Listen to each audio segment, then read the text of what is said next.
Now, an exclusive report on an alleged Iranian intelligence operation involving a honey trap which lured a dissident from Sweden to Istanbul. 11 people have been arrested in Turkey over the apparent abduction of Habib. Mr. Chubb is a leader, member of a separatist group advocating independence for Iran's ethnic Arab minority. He'd been living in Sweden for the past decade. He was persuaded to come to Turkey to meet a woman. After arriving in Istanbul, he went to the meeting point for what he thought would be a romantic encounter, but it turned into a kidnapping. He was drugged, bound and driven to Van on the Turkish-Iranian border before being smuggled into Iran, where there are now fears for his safety. From Istanbul, Sky Special Correspondent has this report. This is the plot involving an Iranian dissident and the female spy who lured him to Istanbul. The network of men who schemed to trap him, and the late-night meeting where he was kidnapped and smuggled to Iran. Habib, who has Swedish citizenship, now faces public execution. Turkish investigators claim they uncovered an elaborate abduction plan carried out on their soil by Iranian intelligence.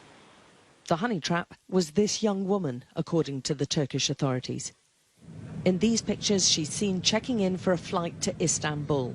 In front of her and in the baseball cap is a man accused of being part of the same kidnap ring. The couple are next spotted 2 hours later in Istanbul. They briefly interact. Turkish investigators say the seduction and kidnap plan is now well underway. Outside the Istanbul airport, security cameras again pick up the young woman, identified as Sabrin Saidi. She's accused of persuading the Iranian dissident to meet her in Istanbul for a romantic tryst. She gets into a yellow taxi with the lovers' rendezvous set for the following day, according to Turkish intelligence. Her male companion is also spotted setting off to take one of the many buses into the city centre. The following day is set for the kidnap.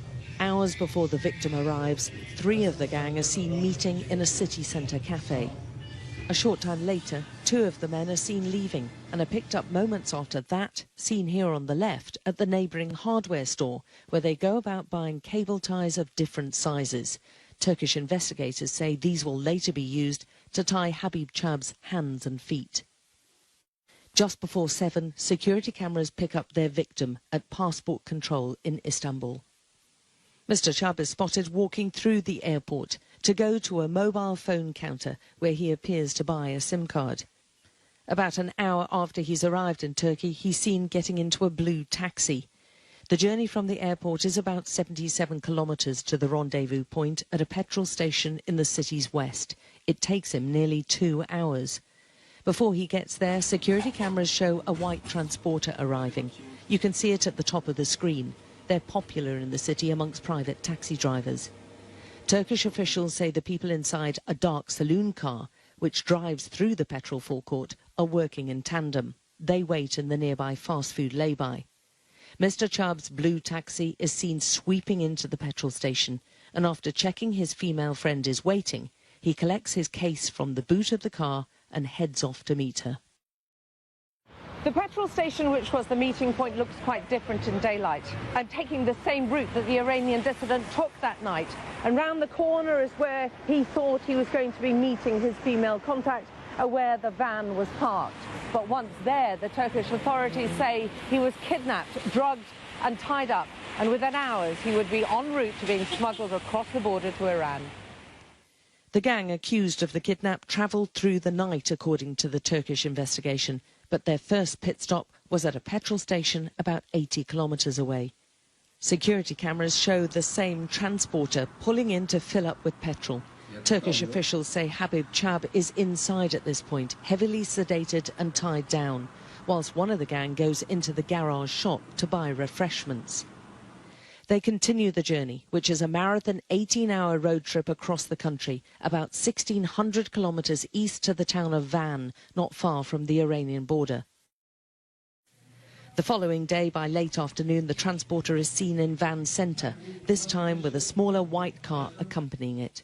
Turkish intelligence say the Iranian dissident is being taken to a house on the town's edge. The same white car is seen leaving about an hour later, heading in the direction of the Iranian border, where the Turkish authorities say he's smuggled across.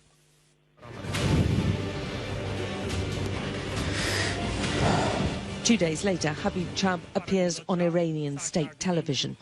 In an elaborate report and where he's pictured blindfolded, he's heard confessing to a terror attack on a military parade 2 years ago.